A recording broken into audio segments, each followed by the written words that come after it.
Shadow Ho-Oh is now in Pokemon Go. From now until September 1st, you do have the potential to battle Giovanni and rescue Shadow Ho-Oh from him using a Super Rocket Radar. Now, of course, everyone's question is Shadow Ho-Oh even good? Is it worth a Super Rocket Radar, or should I try to bank that? Should I dump all of my banked Super Rocket Radars right now on Shadow Ho-Oh? Well, of course, in this video, I'm going to let you know just how good Shadow Ho-Oh and regular Ho-Oh is in the raid meta and in all three PvPs. Great League, Ultra League, Master League, PvP, Ho-Oh. And if you want some more details beyond this video on Shadow Ho-Oh, there is an article on GamePress by Tyler and Brian from the GamePress crew, Shadow Ho-Oh's potential in raids and PvP.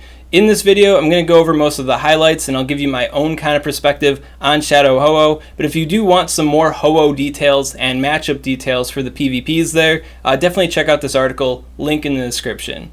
Also, before we get into it, a lot of people seem to be pretty mad about Shadow Ho-Oh not being purple like it is in the promotional material here. And I just gotta lightly remind you guys that all of Giovanni's featured Pokemon have had promotional material where they're just completely purple, and then they're just like the normal shadow thing going on when they're in the game there. So not super deceptive. But I think a lot of people are hoping and praying that when Shadow Lugia comes out into the game, that it'll have like the palette swap like it does in Pokemon XD Gala Darkness, like the OG cool shadow Pokemon. So I'm hoping for that too. We'll have to see what Pokemon Go does. Starting out as a flying type raid attacker, Shadow Ho-Oh isn't all that great. Main thing holding it back is that it has Brave Bird as its charge attack, a 100 energy cost charge move that really doesn't have good stats to back it up in raids. So that really holds it back in a pretty big way. And then on top of that, it doesn't have a flying type fast move outside of flying hidden power. So you're trying to get a specific hidden power on your Shadow Pokemon, and even if you do get it, it's not that great. Yeah, Shadow Ho-Oh is not looking all that great. Now you could consider in the future maybe it gets Gust as a fast move. That is a fast move that Ho-Oh has in its move pool, so it could possibly learn it in the future. Would that make Ho-Oh good in raids as a flying type attacker? Not really, no, because it's really not saving the Brave Bird situation here. So overall, just kind of a flying type raid flop. Now when you consider Ho-Oh as a fire type raid attacker, it's still pretty bad. It has Fire Blast as its charge attack, which is like as bad as having Brave Bird as your charge attack, so that's not very great.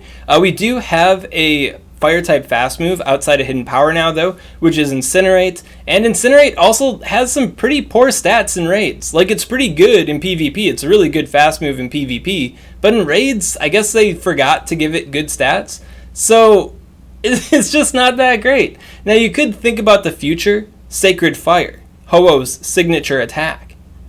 Would that help it out? Well, it depends on how good the stats are and what the energy cost of Sacred Fire is. Obviously, if Sacred Fire is good enough, it could help Ho-Oh pull ahead as a fire flying type raid attacker. It could help it out. But I'm not really holding my breath on it. I'm not really waiting for it. And when you see the potential that Ho-Oh has in PvP, I think you might just want to save it for like Great League, Ultra League stuff if you're interested in Shadow Ho-Oh to begin with.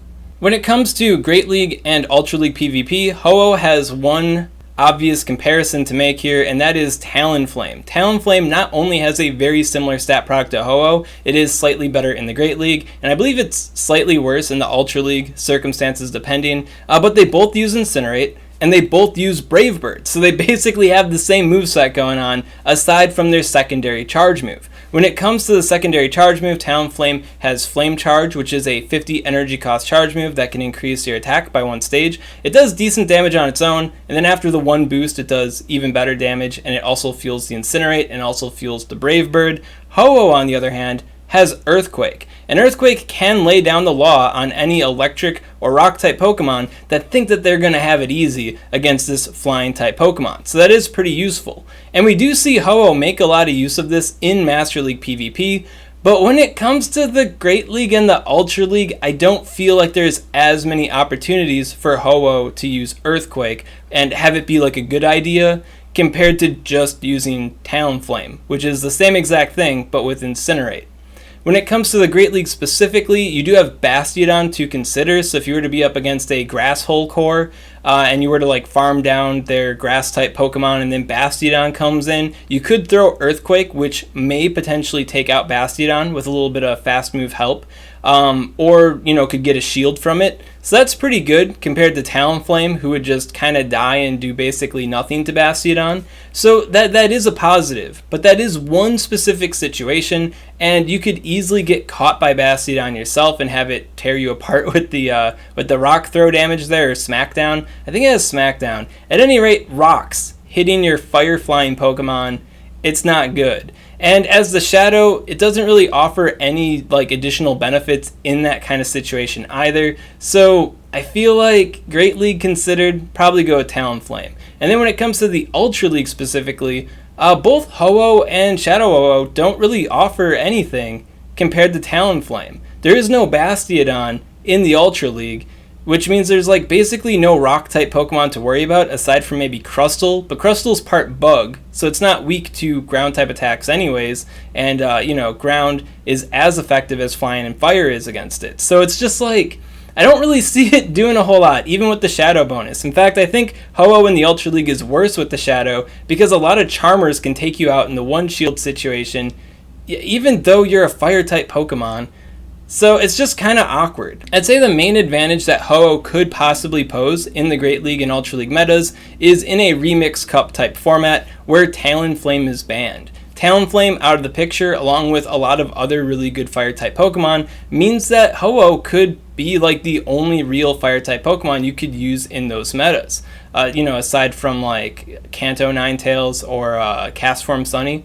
So that does give it some potential there, because you do have the, better resistances, and you got the big Brave Bird, so it could work out for it in those limited formats. For that reason, I feel like it could be good to pick up at least one copy of Shadow Ho-Oh, just so you have the potential to maybe use it in these formats, should you want to in the future. But for general utility here, it doesn't look like Ho-Oh's got a whole lot going on over Talonflame. Then when it comes to the Master League PvPs, Ho-Oh is a really good Master League Pokemon. Anybody involved in Master League already know that Ho-Oh has become quite the terror with the Incinerate and the Earthquake.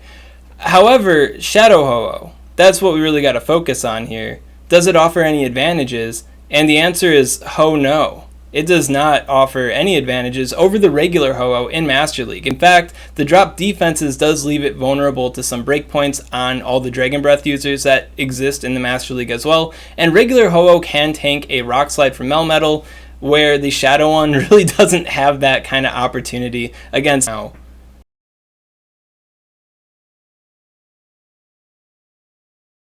Now finally, we do have to consider Ho-Oh's future viability with the move Sacred Fire. Sacred Fire is Ho-Oh's signature attack from the main series games. Entei can also learn Sacred Fire as well. Ho-Oh technically created Entei, so kind of makes sense, right? Well, what could Sacred Fire do for Ho-Oh in PvP? Well, in the main series games, Sacred Fire has a 50% chance to cause the burn status on your opponent.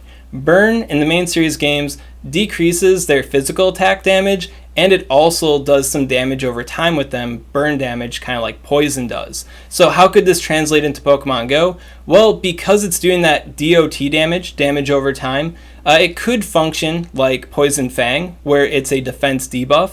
But then you also have the fact that, burn decreases the opponent's attack stat in the main series games, so it could be an attack debuffing move. In fact, it could be both. So if you were to have a move like that with a 50 energy cost or less on Ho-Oh, then Ho-Oh could do some very, very interesting things in Great League, Ultra League, and Master League PvP beyond what it's currently doing. And given that it being so slow with Earthquake, and Earthquake having such weak utility overall in the Great League and in the Ultra League specifically, and it has the higher energy cost, so you can't really bait with it either.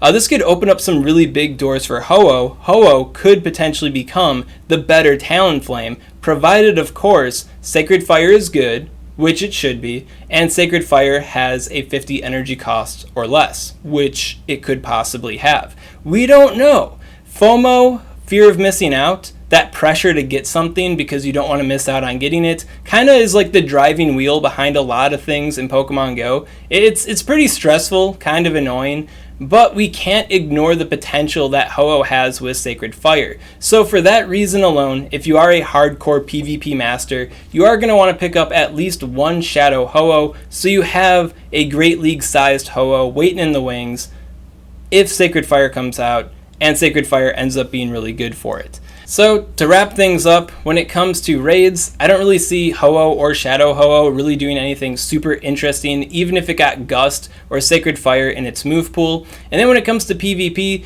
right now it might work in a Remix Cup type format for a Great League or Ultra League, but beyond that it's kind of a worse Talonflame. And then when it comes to Master League, Shadow Ho-Oh is just kind of a worse Ho-Oh. Ho-Oh is really good in Master League, but Shadow Ho-Oh, not so much. Big thing that could swing things for it in the future, of course, is Sacred Fire. If Sacred Fire is really good, well then it could become a better Talonflame instead of a worse Talonflame. But we have no way of knowing of that right now, so you may want to grab just one, because in the future it could be really good.